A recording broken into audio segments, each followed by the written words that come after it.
spianamento orizzontale misto. Quando capita lo spianamento orizzontale misto, chiaramente chi comanda è sempre la quota di progetto.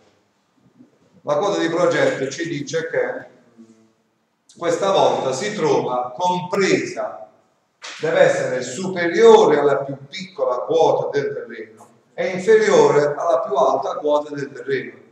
Perché se è pari, abbiamo visto che è spianamento tutto esterno, se è pari a 16 che è spianamento tutto riporto, affinché lo spianamento sia misto deve essere superiore a 10 e minore di 16. Quindi possiamo mettere, che ne so, 13. È chiaro? Quindi affinché uno spianamento sia misto, questa è una domanda che uno può farci, ma quando lo spianamento è misto? Quando chiaramente la quota di progetto è compresa, è superiore alla più piccola quota del terreno ed è inferiore alla più alta quota del terreno. Infatti le tre quote rosse che abbiamo, quota rossa di A,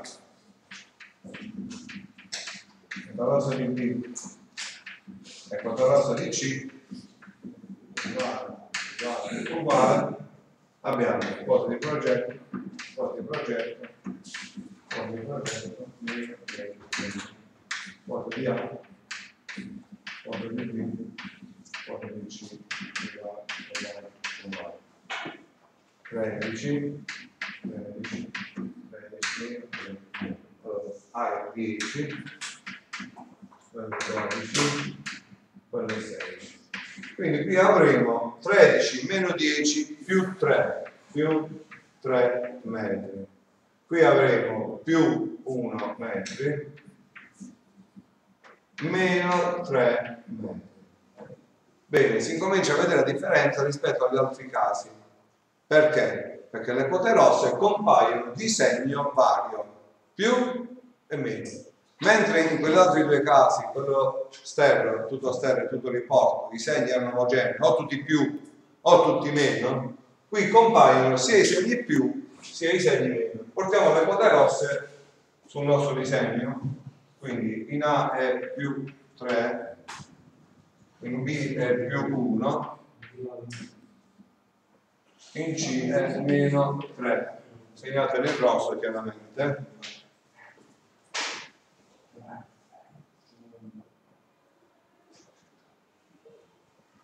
Segnate nel rosso vicino e vediamo che succede. Incomincia a delinearsi una nuova situazione, perché il nostro piano si trova qui.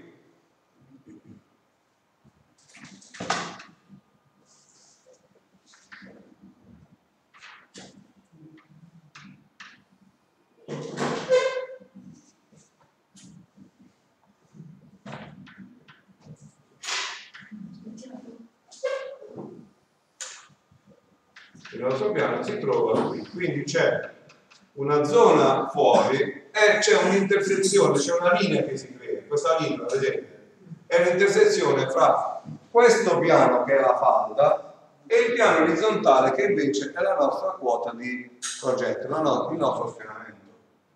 Dobbiamo individuare questi punti, 1 e 2. Come si trovano questi punti? Se noi abbiamo agli estremi di un segmento da una parte più 3 e dall'altra, qui vedete, da una parte è più 3, da quest'altra parte è meno 3, noi abbiamo questo tipo di situazione. Vi faccio una sezione, quindi abbiamo 10,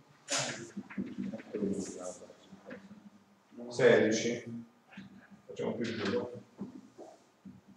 Vabbè, le quote rosse le posso cancellare, non vi serve perché le avete già fatte, quindi avete già segnato, questo posso fare. Mettiamola qui questo disegno. Quindi abbiamo quota 10 che sarebbe A e quota 16 che sarebbe C, no?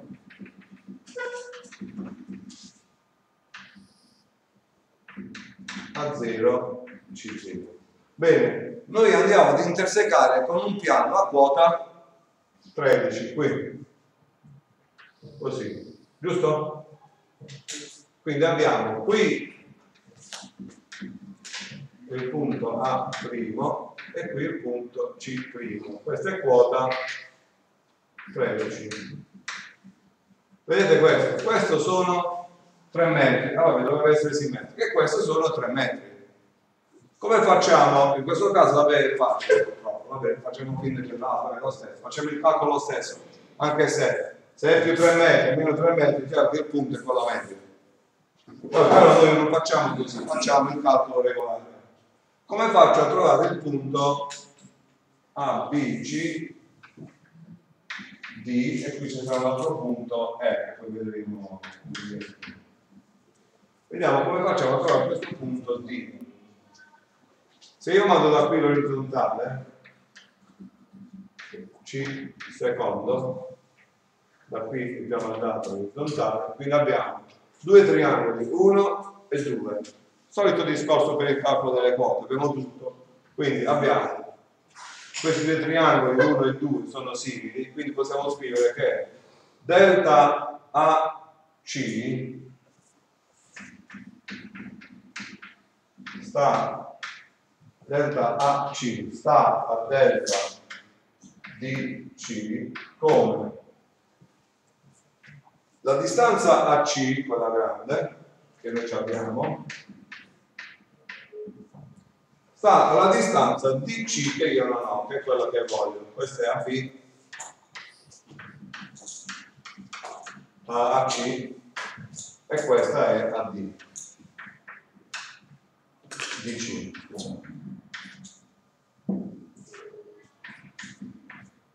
La solita proporzione che si fa per il calcolo delle quote intermedie. Noi dobbiamo trovare solo la posizione, perché la quota di questo punto, questa quota qui è 13, anche questo è 13, perché quelli sono i punti appartenenti al piano di scannamento, quindi la quota è quella di progetto, 13. Quindi le quote ce le abbiamo, è solo la posizione che vogliamo vedere. Di qua ricaviamo DC uguale DC, quindi prodotto di questi due diviso questo, quindi delta DC per AC diviso delta AC. Va bene, e ricaviamo DC. Ricavato DC lo riportiamo. Stesso calcolo facciamo per CE e lo riportiamo. Questo punto si chiama, segnatevi, punto di passaggio, perché il punto di passaggio dallo sterno al riporto. Quota rossa 0. I punti di passaggio hanno tutti quota rossa 0. Perché? È perché appartengono al piano di scannamento. Non c'è né sterno né riporto. Quindi questo si chiama punto di passaggio. Questo è l'altro punto di passaggio. I punti di passaggio dove si troveranno? Si troveranno sui lati che hanno agli estremi le quote rosse di segno opposto. Sicuramente non troverete i punti di passaggio qui, si vede di qua, perché avete più 3 più 1. Questo è orizzontale, non ci può essere un punto di passaggio. Il punto di passaggio è quando io passo da riporto a stereo, vedete qui, da riporto a stereo, avete i 3 punti di passaggio. Questo è il punto D e questo è il punto E. Quindi ve li calcolate, li riportate e dopodiché congiungete con una linea. Quella linea è una linea di livello che noi abbiamo utilizzato quando abbiamo fatto il progetto stradale con i piani quotati. Abbiamo tirato le linee di livello e poi abbiamo tirato le curve di livello. Bene, questa è una linea di livello. Questa si chiama linea di passaggio. Separa la zona di sterro da quella di riporto. Quindi il punto di passaggio separa la parte di sterro su un lato da quella di riporto. La linea di passaggio separa la zona di sterro da quella di riporto.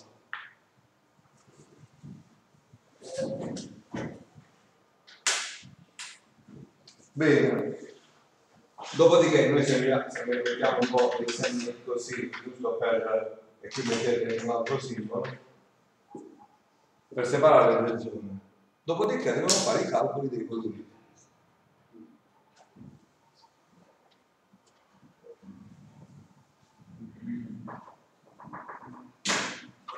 Calcolo dei volumi. Allora, qui abbiamo zona di sterro, qui abbiamo un triangolo e lo possiamo fare. Qui abbiamo invece un quadrilatero, non possiamo calcolare il volume del quadrilatero. perché abbiamo detto che i volumi li calcoliamo sempre con i triangoli. Quindi questo quadrilatero va diviso in due. È chiaro che se voi dividete così o dividete così, i calcoli saranno più o meno uguali, non verranno mai perfettamente uguali, però scegliete una delle due divisioni e basta. Quindi in tutto avrete 3 triangoli, 1, 2, 3. 2 triangoli di riporto e un triangolo di stella. Bene, calcoliamoci questi 3 volumi. Volume di sterno 1 uguale superficie CDE per quota rossa di D. Anzi, mettiamo direttamente i numeri. Allora, la quota rossa di D quant'è? Bene, sbagliato? 0. Più, metto sempre più anche se non è. Quota rossa di E? 0. Mettiamo più ma non c'entra niente. Poi abbiamo la terza quota rossa che è meno 3. Diviso 3 uguale. Questo volume, essendo un volume di sterno, sarà ovviamente negativo. Quindi meno metri cubi e questo sarà il volume di sterno 1. Che sarà pari al volume di sterno totale, volume di sterno totale, perché è unico volume. Mentre lì ne avremo 2 e poi li sommeremo. Volume di sterno, volume di riporto 2 uguale superficie di DAE per, vediamo un altro, quindi quota rossa di D 0 più quota rossa di A più 3 più 0 diviso 3 perché c'è sempre la media dei 3 spigoli, come abbiamo già detto. Questa volta il segno è più metri cubi. Vediamo l'altro volume, volume di riporto 3 uguale superficie di EAB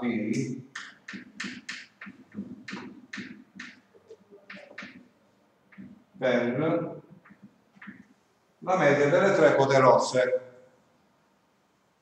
La media delle 3 quote rosse, quindi 0 quindi 0 più 3 più 1 diviso 3 uguale, verrà sempre più metri cubi eccetera eccetera. Era i numeri che verranno. Questi due vanno sommati, volume di riporto totale uguale a volume di riporto 2 più volume di riporto 3. E dopodiché abbiamo i due costi. Il costo di sterno, che è uguale al volume di sterno totale per il prezzo unitario di sterno, e il costo di riporto totale uguale al volume di riporto totale per il prezzo unitario di riporto. La somma dei due costi ci darà il costo dell'intervento. Chiaramente qui qual è il problema un po' più complicato? È che dovete risolvere tutti i triangoli, perché voi i dati che avete in partenza cosa sono? Diciamo che avete i 3 lati, no? Poi avrete queste distanze qui DC e CE che le avete calcolati, ma dopodiché vi serviranno questa distanza, questa distanza, questa distanza, questa e questa, per fare tutti i calcoli delle aree, perché vi servono le aree topografiche. Ma è solo da risolvere i triangoli, i famosi triangoli, che come ho già detto vanno, cioè si devono saper risolvere.